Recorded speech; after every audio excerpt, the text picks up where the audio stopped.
So this is the ideal gearbox. That's a direct drop-in that can be installed without any cuts, any modifications. However, I call it the unicorn because we cannot find it. The company doesn't exist anymore. If you can find it on eBay or somewhere, it was the VS Tank KV1B gearbox. Great, it's slow, it's very compact, I like it, but we cannot source those anymore. If you can, those are great. They also seem to be well built and last well. So far, no failures with those. The plastic ages well, unlike others. Similar, what VS Tank has is the T72 Gearbox. It requires cutting the tabs that are here.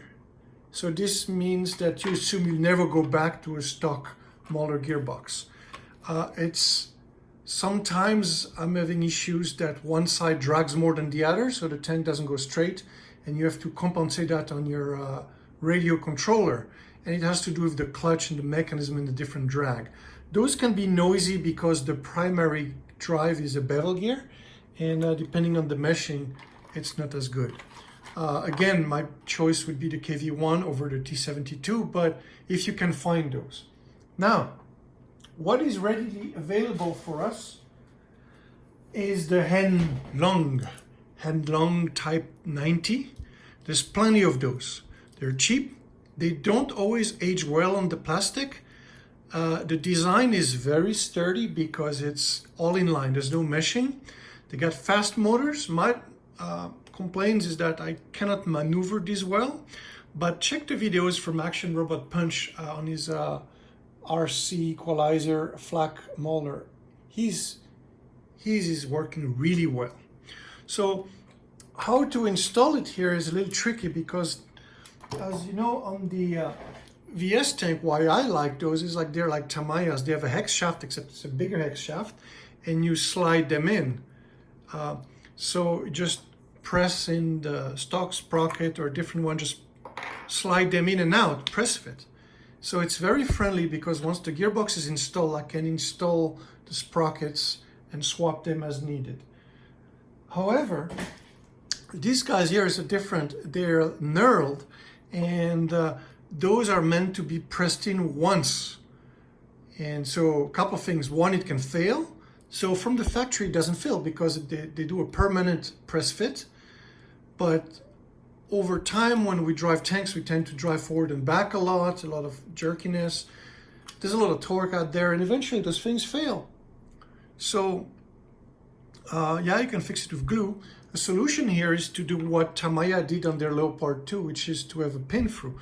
So what I did here is I took a block with a groove, I placed it there, and I drilled with a small drill, just enough to make a crater. Then I go with a bigger drill. So if you have a drill press, it's better, but I've done it by hand. So the idea is to make a hole that's perfectly centered. And the plan is that there would be a hole in the sprocket. You press fit this guy, but then you use a pin or a screw that goes through. So even if it has play, this would secure that the sprocket doesn't strip or doesn't spin away from the guy.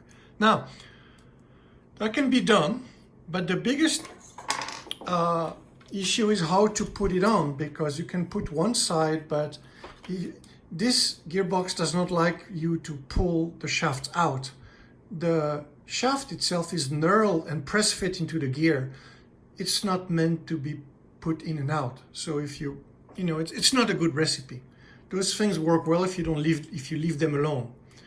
So what an option we can do here is to cut the hull. I haven't done it yet, but Action Robot Punch did it. I think you can do it maybe on one side, or just cut a clean groove, a channel on both sides of the hull, so you can do it. So here's a 1970s Tamiya 1/16 scale Leopard 1, and well, I want to show you what they've done. My concern with the Mauler is that if we cut it here, since the hull is resting on the 4 points, it's going to flex and it might lose some strength, some structural integrity. So that's why I always been reluctant to do it. Okay, so this guy is really messy. In some other videos, you might have noticed this guy was played in the pond. Okay. All right, so here's our vintage Tamiya. And they actually do that. Is the aluminum hull has a cut. There's a U cut, so you drop the whole gearbox like down. But here's the trick. They actually put a brace on top so they don't lose the structural integrity. That's very hard to see. It's all muddy and it's all covered. So the gearbox has its wall against it. But you can see here the channel, right? The channel. So that bracket is dual purpose. It holds the hull, but it also keeps this gas. And trust me, these things will flex with the big, deep opening in there. So this is a solution that maybe we can do. If we decide, okay, we love these Heng Long gearboxes, we're going to use those. Let's say we do a very clean channel in both sides, or maybe just one side if it can be done. And then we maybe have a piece that fits here on top and secures it so it doesn't pry apart. That piece could be done as so to close the gap. Let me show you on this other hull. I have on Thingiverse as well this file, which is there's a lot of dirt going there, and there's like about a 1/16 gap that does not close well with the upper. I'm going to show you here. There you go. Like that. So as you see, this is the gap, right, that I'm sealing there, and I put some styrene card there to prevent the snow from going in. So it could be that maybe on mine, these inserts I put there are fused, permanently affixed there, but maybe we could have something that snaps on that's non-permanent and that doubles as closing the gap and maybe securing with 2 screws, or maybe not, maybe it's holding the back wall. Anyway, so it's an idea for a simple part project, a drop-in, snap-on project. And then this could prevent the hull from opening apart, serve as closing here, stiffening it, supporting, yeah, we can do a bunch of things. So this is an option, right? The Heng Long. If you like to play outside, go fast, that's definitely a solution. Now, here is, if you remember my very old videos where I'm playing on the AstroTurf, and playing inside, the Tamiya gearbox is an option if you want to get down to business and play right away. And that is, I'll show you a couple here. I don't have the numbers on top of my head. I probably wrote those down a while back, but I'm going to showcase it to you. So this is a gearbox from Tamiya. I forgot the number, but I want to avoid it. I'll tell you why. The final drive has a reduction, the one before the final drive, there's a reduction, and the final drive is not a reduction, but a multiplication. So there's a lot of stress there. They've done this for sake of being compact. The problem is this tiny gear has a lot of torque is going in this gear, will shudder, and that gear is equally holding the shaft. So meaning if there's any loads or things being yanked, so those things fail all the time, and it's not the greatest resin. I mean, it works great for what Tamiya intended it for, but for us on tanks, the amount of stress, it's pretty much like a World War II German tank is, you know, it's going to fail. We're going to have, in the worst conditions, we're going to have failures of the final drives.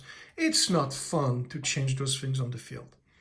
So if you have those, play around, but I don't recommend them. If these could be sourced of metal or maybe modify them. Anyway, but that's too complicated. Let's look at what's out there. And that is these ones here. So they come in clear and in brown. A way to identify them is they come with those blue and yellow gears. And let's see if I have, I'm doing this now with no rehearsal, so bear with me. This one is 8919. Is this it? Yeah. And then this one is 69912. So even though they have different numbers, they work. So here's one that's installed, right? So it's not just me talking, so we can actually see the goods. And on my Thingiverse, one of the very first files I uploaded was the brace for it. I chose to have the gearbox angled because I was stashing the electronics underneath, and the battery because I wanted to play with the hull with the figures sleeping, drinking, doing things inside. So the easiest method is to lay everything flat, but I went through the trouble to go at an angle up to a point that the motor barely touches the upper hull to free some space. It's a choice, it's a little awkward, but I got it. So I'm gonna, okay, so disregard the tracks I put here. These are some other Tamiya tracks. Those are not topic of this thing here. Yank the sprockets. Oh, okay, so here actually is a good method to show. So the Tamiya gearbox here has a flaw. Let's see if I can find the tool. There you go. So it's this guy, it is Allen key. So let's see. There's a set screw that's holding it, and this is exactly the same flaw that I had on my Tamiya 116 King Tiger RC back in the days. Is that the set screw? Oh, this one is, I secured it as well. Oh, my bad. Okay, this is not part of the video, but I'm going to remove it real quick. Disregard what I'm doing here, guys. This is something in the works that is irrelevant to what we're discussing. There you go. So these gearboxes, let's see where they are. There you go. There they are. They have different ratios. And I think I go with this one, the 115 to 1, about 115 to 1, with the shaft on the outside. Blue and yellow gears. And the beauty of these gearboxes is that you can swap the, let's remove all the junk here. You can swap the motor. So while it's installed, you could use the stock Tamiya motors that I don't like because they struggle at low RPM, at low torque, and then they ramp up. Or you could put some better motors. So you can source, those are standard Mabushi motors, 130 size.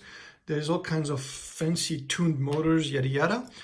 Strangely, I had good results with those foam blast. Those are motors for Nerf guns. They're high drain, but they have a lot of torque, strong magnets. They're like $3 a pop, but you need decent electronics to control them. That's a whole different story. So, where was I here? Oh yeah, so let's pull this guy out. There are two screws holding this guy in. There you go. This one here. There you go. And typically a fully assembled gearbox with everything together can be inserted. If you have the Tamiya shafts, they're this long only on both sides. You can wedge it in and put the two screws. Here I used a longer shaft, that's why it's messing up my narrative in the video. Here's another flaw. Let's talk about these gearboxes. Okay, this gearbox is open. They don't fit as is. So here's a stock one. Actually, no, this is the wrong one. My bad. There you go. See, that's the thing, and there's a bunch of them, so it's tricky. This one looks closely, but no, this is a different one. So here's the sidewall, and you can identify them. They have those tabs to put the screw and bolt them to a table or whatnot. There you go. So as you see, I have to cut the corner. And it's best to cut it without the gears on so you don't damage these teeth. And really it's about following the gear. The gear we know is not touching. So if you kind of follow, the gear, and then I leave a bit of meat here because this is for strength, so I don't want to cut too much. So far so good. The way Tamiya has it is there's a lower boss there for strength, so this is completely removed. So if you can visualize what we're doing here is we have a gear, and we're cutting the boss and making an arc. We want to preserve the tab. We want to preserve the upper guy as well, the bosses. So we want to, you know, like I did here, we want to, it's like what, the chamfer, 45 degree, and then round it up. There we go, there, as you see. So when we install this, it's very tricky because there's a metal bushing here that falls. So originally when I was using this, is I would, instead of pulling the sprocket, which is very hard to pull off, I would loosen the set screw and pull the entire sprocket and shaft out. And then it's a bad idea because the bushing falls off and it's a pain to put it back on. You have to use tweezers. So don't do that. When you print those things, if you can do too tight is bad, too loose is bad. So the right amount of friction, but that's tricky. And